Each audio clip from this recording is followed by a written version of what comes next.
votre commandant de bord. Bienvenue à bord de Cockpit, le podcast de Selectour.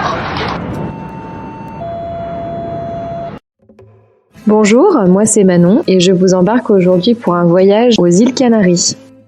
Bonjour à toutes et à tous, je suis Clémence et je suis ravie de vous accueillir dans ce cockpit en toute intimité pour parler voyage à travers le monde. Dans chaque épisode, on découvrira une destination au travers de récits de voyage, d'anecdotes, d'interviews et de conseils aux voyageurs. Aujourd'hui, je vous emmène aux Canaries. C'est un archipel espagnol qui est niché dans l'Atlantique, proche des côtes marocaines. Et surtout, c'est une destination idéale parce qu'il y a du soleil et des températures douces toute l'année. Cet archipel comprend 7 îles qui sont totalement différentes les unes des autres. Paysages volcaniques, plages de sable blanc, montagnes, dunes de sable, forêts luxuriantes, et le tout avec une culture locale très traditionnelle et animée. Manon est conseillère de voyage chez Selectour et elle est experte de cette destination. Et elle a bien voulu nous emmener pour faire un tour de ces îles enchanteresses. Bonjour Manon. Bonjour Clémence. C'est vrai que chaque île des Canaries a vraiment ses propres caractéristiques et on y va pour des raisons différentes. Tout à fait. Alors ce que je te propose, c'est peut-être qu'on aborde la thématique île par île et que tu nous parles de chacune avec ses spécificités, les activités qu'il y a à y faire. Est-ce que ça te paraît bien ? Très bien. Super. Alors, est-ce que tu veux peut-être commencer par nous parler un peu plus généralement des Canaries, de ces îles, de ce qu'on peut y vivre quand on voyage là-bas, de tout ce qu'il y a à y voir ? Oui, bien sûr. Alors, l'archipel des îles Canaries est un archipel à seulement quelques heures d'avion, en 5 heures de vol on y est, et qui offre un dépaysement, on assiste à quelque chose d'assez extraordinaire, tant niveau paysage que culturel et que rencontre. Les îles Canaries, elles sont situées vraiment en plein milieu de l'océan Atlantique. On peut apercevoir d'une île à l'autre l'île voisine et se rendre d'île en île en bateau ou en avion. Quand on parle Canaries, on a une qualité, une douceur de vie assez saisissante et assez prenante. Quand on se rend en Canaries, on a vraiment l'impression de changer de décor. On est sur des îles qui ont été aménagées certes pour le tourisme, mais qui ont gardé aussi un côté très authentique et très traditionnel. Et c'est ça qui est vraiment appréciable. On a effectivement, comme tu le disais, plusieurs îles et toutes sont différentes pour bien des raisons, par des raisons un peu géologiques, mais aussi des raisons, on va dire, culturelles. Justement, je te propose qu'on commence notre voyage aux Canaries. Alors, par quelle île tu souhaiterais commencer ? Alors, j'aimerais commencer par Tenerife. Elle est connue notamment pour son mont Teide qui culmine à 3718 mètres d'altitude. Tenerife, c'est vraiment l'aspect volcanique dans toute sa splendeur avec le mont Teide, mais aussi avec de nombreuses piscines naturelles, des possibilités infinies de faire des randonnées, notamment autour du mont Teide, mais aussi dans certaines gorges, comme les gorges de Masca. Donc en fait, on a une quantité infime d'activités, il y en a vraiment pour tous les goûts. Mais on peut avoir aussi beaucoup de détente et beaucoup de découvertes au niveau patrimoine culturel. On a de très grandes plages. On peut trouver des plages de sable fin doré, mais on peut aussi trouver des plages de sable noir, qui est aussi très atypique et quelque chose dont on n'a pas forcément l'habitude. Et c'est vrai que voilà, tout est mis en place pour le tourisme, tout en préservant vraiment l'habitat des locaux, qui sont très accueillants et qui font partie aussi, pour ma part, de l'expérience des Canaries. Ah oui, donc Tenerife, une île assez complète entre plage, montagne et de nombreuses activités. Et alors au sud-ouest de Tenerife, il y a une petite île qui est probablement un peu moins connue, un peu moins touristique, qui s'appelle La Gomera. Qu'est-ce qu'on peut y voir ? Pour vraiment être dépaysé, tranquille, être loin de tout, loin des masses touristiques, loin du monde. C'est La Gomera où il faut aller. C'est une petite traversée depuis Tenerife. Ça peut se faire également à la journée. Il y a beaucoup d'excursions qui sont proposées à la journée pour découvrir La Gomera. C'est une île assez sauvage. On peut la visiter notamment en formule Jeep Safari, mais aussi en voiture. C'est vraiment la quiétude et la relaxation sur La Gomera. La quiétude et le repos, c'est ce qu'on retiendra de La Gomera. Et alors, si on reprend notre tour d'île, on peut peut-être se diriger vers Fuerteventura, qui est également très connue. Donc Fuerteventura, c'est la deuxième plus grande île des Canaries. C'est aussi une île issue donc de terre volcanique, mais qui va avoir une particularité, c'est-à-dire qu'elle va avoir des plages de sable blanc et des eaux cristallines qui ont été formées naturellement. Et c'est aussi vraiment le dépaysement.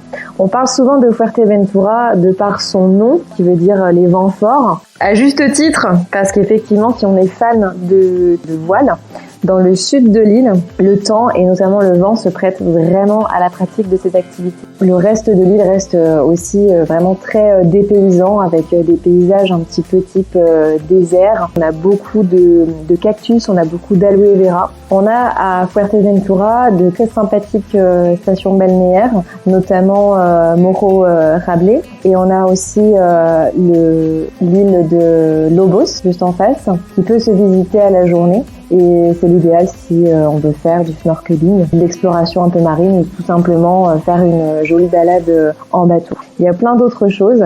Il y a notamment dans le nord la petite ville de Corralero, qui est très animée, qui est très festive. Et depuis Corralero, on peut prendre le bateau pour aller juste en face, dans l'île voisine de Lanzarote. Et la traversée dure moins d'1 heure. Donc Fuerteventura, plage paradisiaque de sable blanc, sport nautique, nature luxuriante, mais pas que. Et alors tu nous as fait une belle transition pour enchaîner sur la belle île de Lanzarote, qui est située juste au nord de Fuerteventura. Tout à fait, Lanzarote, alors c'est encore un autre contraste, c'est vraiment l'île des volcans. Si on devait la résumer en quelques couleurs, ce serait le noir pour vraiment la terre volcanique, ce serait le rouge pour l'ocre, la pierre volcanique, et aussi blanc parce que c'est les maisons et toutes les petites maisons sont blanches. C'est vraiment une terre de contraste. Il y a très peu de végétation, mais c'est vraiment des paysages à couper le souffle. Pareil que sur les autres îles, on peut se déplacer très facilement, les routes sont impeccablement entretenues. On peut visiter le parc de Timanfaya, c'est un des principaux parcs nationaux d'Espagne et c'est là qu'on peut voir les différents volcans. Clairement, on arrive là-haut, on se croira un petit peu sur la lune, quoi, si tu veux. Voilà, on a les cratères, on a cet aspect noir de la lave, on a un restaurant panoramique où on te sert des spécialités cuites à la pierre de lave et on en prend vraiment plein les yeux. Sur Lanzarote, moi, ce qui m'avait aussi marqué, c'est effectivement ces villages traditionnels avec les maisons blanches. On a aussi des très belles plages. Donc Lanzarote, on retiendra l'île volcanique, presque un peu lunaire. C'est vraiment dingue ce contraste d'une île à l'autre. Et alors pour continuer notre voyage, je te propose qu'on retourne un petit peu au centre de l'archipel sur une île toute ronde qui s'appelle Gran Canaria. Alors Gran Canaria, c'est celle peut-être dont on parle le moins, mais qui aussi a le mérite d'avoir plein de richesses et plein de choses à découvrir. C'est une île effectivement toute ronde, avec un axe routier qui part de la capitale de Las Palmas et qui descend et qui longe vraiment toute la côte jusqu'au sud, jusqu'à Mogán, qui permet de visiter l'île de manière très intéressante. Sur Gran Canaria, on a une grande partie des hébergements qui sont vraiment concentrés sur le sud, sur la partie de Maspalomas, et on a aussi un petit peu plus à l'ouest Mogán, Puerto de Mogán et Taurito. Et au centre, on a des montagnes. On prend la route depuis le sud ou depuis le nord, on en a pour à peine une demi-heure. Et là, d'un seul coup, on se retrouve dans le Grand Canyon. Voilà. C'est les mêmes formes de paysages qu'on peut avoir dans les parcs nationaux aux États-Unis. Une roche un petit peu orangée et des paysages à perte de vue. Et là, sur le Barranco de las Vacas, on est sur un paysage qui ressemble à s'y méprendre à Antelope Canyon. Et c'est vraiment des paysages à couper le souffle. Et on peut continuer effectivement jusqu'au Pico de las Nieves, qui est point culminant de l'île. Si le soleil est au rendez-vous et s'il n'y a pas de nuages, on aperçoit le sommet du Monte Teide sur Tenerife. Dans le nord de l'île, on a des très beaux villages typiques comme le village de Terror, qui porte pas très bien son nom parce que pour le coup, il est vraiment très joli, très coloré. Et on a aussi dans le nord de l'île, encore plus au nord, en bord de mer, le village d'Arucas, où on peut visiter des distilleries de rhum, par exemple. Mes coups de cœur à Gran Canaria, je dirais, c'est la capitale de Las Palmas, qui est divisée en deux parties. Une partie ancienne qui s'appelle Vegeta, dans laquelle on va retrouver des bâtiments anciens, architecture coloniale de toutes les couleurs. Et on a de l'autre côté qui est la ville qui est un peu plus moderne. On a une très belle plage, la plage de Las Canteras, très animée et qui est typique pour se mélanger à la population canario. Il n'y a pas meilleur endroit. Et un petit tuyau très sympa à Las Palmas où les jeudis soirs, tous les restaurateurs, tous les bars, etc.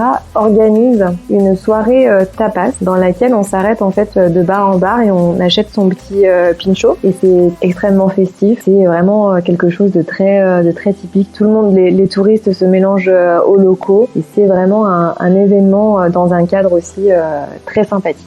Et la dernière chose que je peux recommander aussi sur Gran Canaria, c'est le petit village de Puerto de Mogan sur lequel on peut aller faire une petite journée pour voir le marché et aussi pour voir ces maisons blanches et colorées. Et on peut y aller par exemple en catamaran et rencontrer de très nombreux dauphins en chemin. C'est un habitat naturel pour pas mal d'espèces, les Canaries, parce que c'est quand même très préservé. Et sur les espèces marines, c'est vrai qu'on a de très grandes chances à chaque fois quand on fait une balade en mer de voir des dauphins. Ah là là, que ça fait rêver. Donc Gran Canaria, on retiendra une île montagneuse avec des airs de Grand Canyon et surtout une multitude de choses à faire et à voir. Et alors maintenant, si tu veux, on peut mettre le cap sur l'ouest de l'archipel, direction l'île de La Palma. La Palma, elle est aussi appelée souvent la Isla Bonita parce que c'est une petite perle des îles Canaries. On peut y aller si on est à la recherche de calme, de quiétude et aussi de nature. On va principalement à La Palma pour faire de la randonnée. Il y a un grand parc national et on est sur un mélange de couleurs, donc noir, ocre, rougeâtre, et on a aussi une végétation assez intéressante, assez luxuriante. Et ben c'est super de finir notre petit tour à La Palma, donc on retient la nature et le calme de cette île. Alors en tout cas, moi je suis déjà convaincue, j'ai même ma petite préférence peut-être pour Lanzarote. Est-ce que peut-être tu aurais une dernière chose à nous dire pour finir de convaincre ceux qui ne le seraient pas encore qu'ils trouveront forcément leur bonheur aux Canaries ?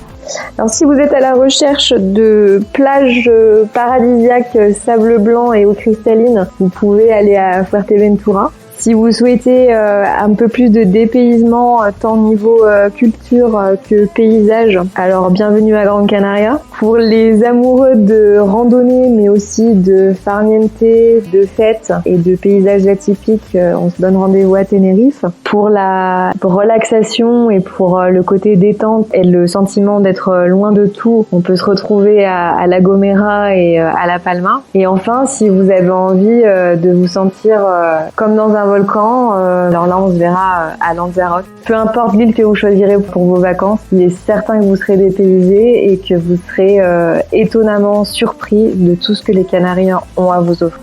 Ah, c'est génial. En tout cas, merci beaucoup Manon pour ce très beau résumé des îles Canaries. Et puis, on s'y voit prochainement alors. Et pas de problème, avec plaisir. C'était Cockpit, le podcast de Selectour. Merci beaucoup pour votre écoute. J'espère que ça vous a inspiré et fait voyager autant que nous. Et si vous souhaitez écouter d'autres aventures autour du globe, alors abonnez-vous à notre chaîne de podcast sur votre appli d'écoute préférée ou suivez-nous sur nos réseaux sociaux, Facebook, Instagram, Twitter et TikTok, @Selectour. À bientôt dans le cockpit. Ici votre commandant de bord. Nous venons bien d'atterrir aux Canaries et la température extérieure est de 28 degrés Celsius. Merci beaucoup d'avoir choisi Cockpit pour ce voyage audio. Nous espérons vous revoir très vite.